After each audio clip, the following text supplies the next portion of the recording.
I remember this one night pretty clearly. It was late, not weekend late, just late enough that everyone was already tired but pretending not to be. Same place we'd all been 100 times. Same stools, same low lighting, same half-finished drinks sitting in front of people who hadn't decided whether they wanted another one yet. I walked in, and it felt like stepping onto something already moving. No one asked what I wanted. I just ordered what everyone else was drinking. Same pace, same rhythm. It didn't feel like a choice. It felt like gravity. At the time, I didn't register it as spending. It felt like maintenance, like keeping things aligned. I wasn't upgrading anything. I wasn't treating myself. I was just matching the room so nothing slowed down or got weird. That's what stuck with me later. How normal it all felt. How invisible the money part was in the moment. The cost didn't announce itself. It just quietly took its seat. For a long time, I told myself those moments didn't count. That was the logic. They didn't feel indulgent, so they couldn't be the problem. I wasn't ordering the fancy version. I wasn't splurging. I was just doing what everyone else was doing. There was comfort in that. A strange kind of financial camouflage. If the choice is shared, it feels lighter somehow. Less personal. Almost like the cost gets spread out emotionally, even though the money doesn't.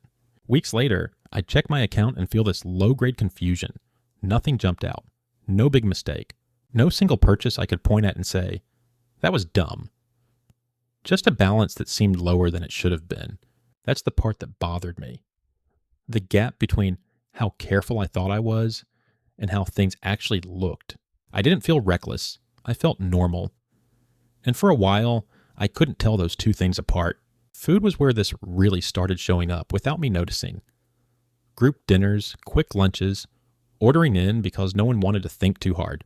I'd sit there, look at the menu, and already know what I was going to get. Not because I wanted it, but because it matched what everyone else seemed to be circling. Appetizers came out, and I'd take a couple bites, then split the bill evenly without thinking. That part felt automatic, easier than speaking up, easier than doing math at the table. I used to tell myself it was cleaner that way, less awkward, less attention, but it wasn't cleaner financially. $30 here, $40 there, meals I didn't really enjoy but still paid full price for. It never felt like treating myself. It felt like paying admission to stay in rhythm. And the strange part was how rarely I noticed what I actually wanted to eat. I was mostly responding to the room, not my appetite. Work made it even sneakier. Coffee runs, group lunches, those unspoken routines that don't show up in any job description, but feel mandatory anyway. Everyone grabs lunch together, so you grab lunch too. Everyone orders out, so you do the same. Bringing food from home suddenly feels like stepping out of formation. I remember choosing an $11 lunch instead of the leftovers I had packed, telling myself it was just easier. $8 or $9 extra a day doesn't sound like much. That's how I framed it. But when I finally added it up, it landed somewhere around $200 a month. That number sat heavy. Not because it broke me, but because I didn't remember agreeing to it. I didn't feel like I'd made a decision.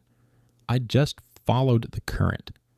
And realizing how much money can disappear without a clear memory attached to it was unsettling in a quiet way. Clothes were another place I hid this habit from myself. Not expensive stuff, just staying updated, replacing things sooner than I needed to. Buying a new jacket because mine suddenly felt dated in the room I was standing in. I told myself it was practical.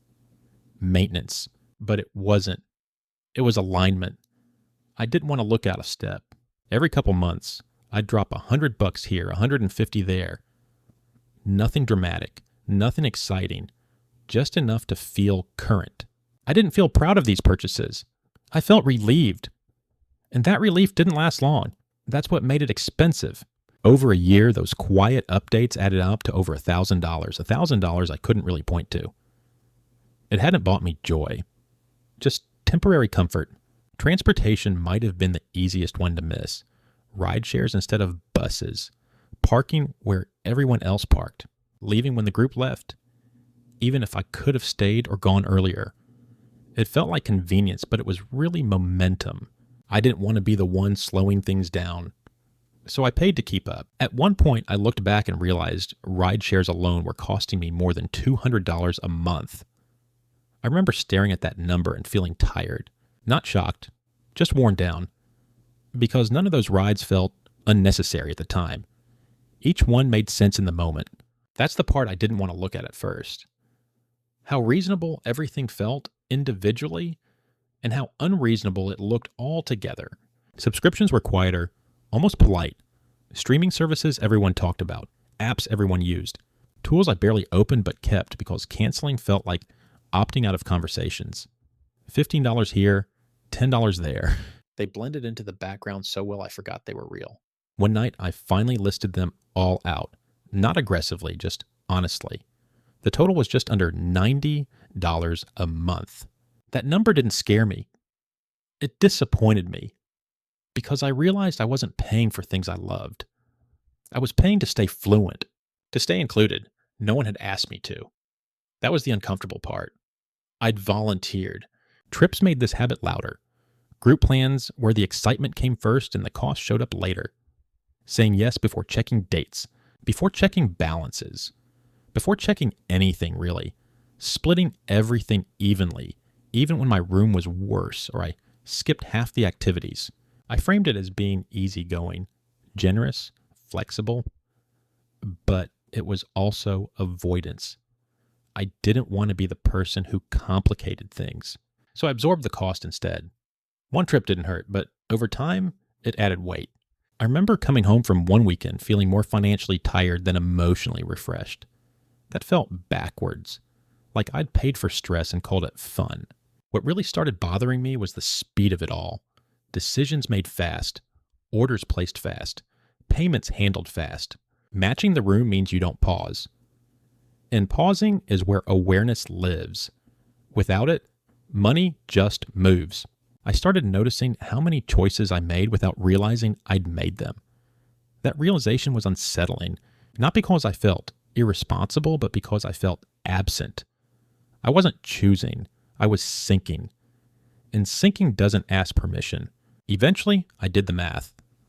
Just roughly. Drinks a couple nights a week, group lunches, ride shares, subscriptions, splitting things evenly. It came out to about $400 a month. When I multiplied that by 12, the number crossed $5,000. That's when it stopped feeling abstract. $5,000 wasn't ruining my life, but it was shaping it, quietly. That's when it hit me that this wasn't one habit, it was a pattern, a personality trait, and seeing yourself that clearly can feel heavy. Underneath all of it was this need to stay smooth, to not disrupt anything. Matching the room felt safe, invisible, like slipping into the background. I'd always thought standing out was expensive, but invisibility has a price too. That idea stayed with me longer than I expected because it explained why I felt stuck without feeling reckless. I wasn't chasing more, I was just avoiding friction. And friction, it turns out, is cheaper than I thought. There was a moment where I didn't match the room, just once. I ordered something cheaper, skipped around, left early. It felt awkward, loud, like everyone noticed even though no one said anything. What surprised me was how fast that discomfort passed. The money stayed, the awkwardness didn't. That contrast stuck with me. Not as a lesson, just as a quiet data point I couldn't unsee. I realized how often I'd use the phrase, "It's not that much." It was my favorite sentence, my permission slip, the thing I said right before swiping. When I stopped saying it, even briefly, the silence was noticeable. Decisions felt heavier, slower, and more real. That phrase had been doing a lot of work for me. I never thought of myself as someone bad with money. And technically I wasn't, but I was over-accommodating, over-aligning, letting other people's defaults become my obligations. That distinction mattered because it explained why my finances felt tight without a villain. No blow-up, just erosion. Quiet, steady, polite erosion. There's a tiredness that comes from always adjusting yourself to fit. Financially and emotionally, spending became a way to smooth things over, keep things light, keep things easy. Ease costs money. And over time, that cost shows up as fatigue, not debt, just this low-level exhaustion that follows you around. Credit cards made it easier, not abuse, just float. Swiping kept the moment moving. Consequences came later, detached. When the statement arrived, it felt unfamiliar, like someone else had spent my money. That distance made it easier to repeat the pattern. None of this made me feel richer or happier. Mostly just relieved. And relief fades fast. That's what made it expensive. I wasn't buying joy, I was renting comfort. Once I noticed this, I started seeing it everywhere. Rooms setting financial expectations without saying a word. People sinking without questioning. I don't think it's malicious. Just unexamined. And questioning it out loud still feels rare. I still catch myself doing this, still feel the pull. Still feel that urge to keep things smooth. It hasn't gone away. It's just more visible. And visibility comes with weight. Sometimes I sit in the same rooms now, same people, same options. And I notice the pause, the space before matching. That pause feels uncomfortable and kind of freeing. Like realizing you're allowed to stand still for a second,